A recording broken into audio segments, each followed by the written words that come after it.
Shalom jemaat yang terkasih. Konteks dari surat Petrus yang kedua adalah situasi di mana ajaran sesat mulai merasuki gereja. Guru-guru palsu antara lain meragukan, bahkan menyangkal ajaran tentang kedatangan Kristus untuk yang kedua kalinya.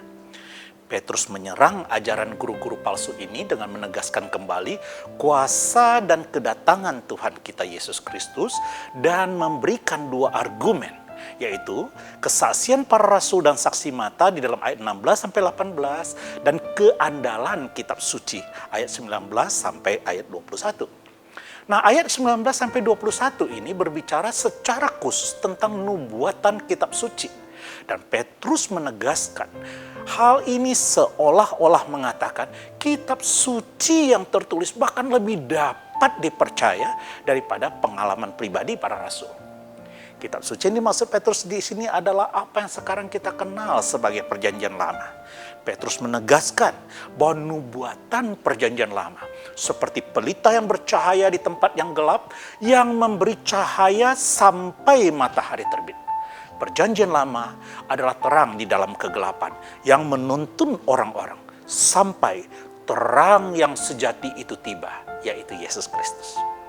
Lebih jauh Petrus berkata bahwa kitab suci tidak didasarkan pada omong kosong seperti lazimnya pada masa itu di mana berbagai kalangan agama menggunakan mitos, legenda, fabel. Petrus memberitahu bahwa kitab suci tidak datang dari kehendak manusia. Tidak seorang pun dapat membayangkan atau mereka-rekakannya. Sebaliknya, kitab suci berasal dari Allah dan merupakan perkataan Allah yang ditulis oleh orang-orang yang didorong oleh Roh Kudus. Seperti kapal layar yang didorong oleh angin kencang.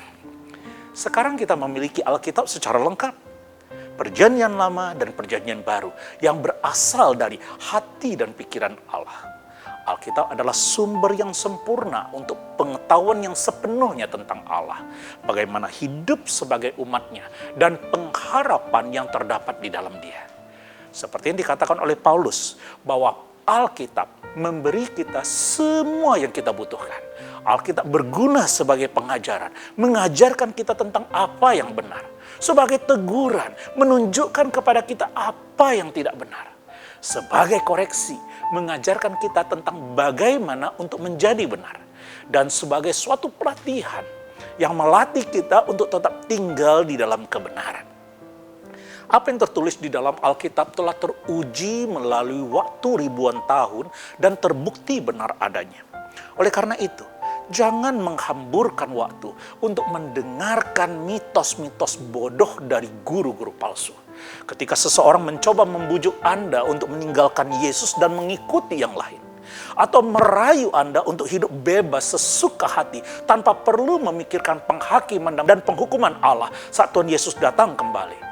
Tanyakan pada mereka, apa yang menjadi dasar kepercayaan dan klaim mereka. Ingat, kita dapat mempercayai Alkitab sebagai firman Tuhan yang berwibawa dan menjadikannya sebagai fondasi yang solid bagi iman kita.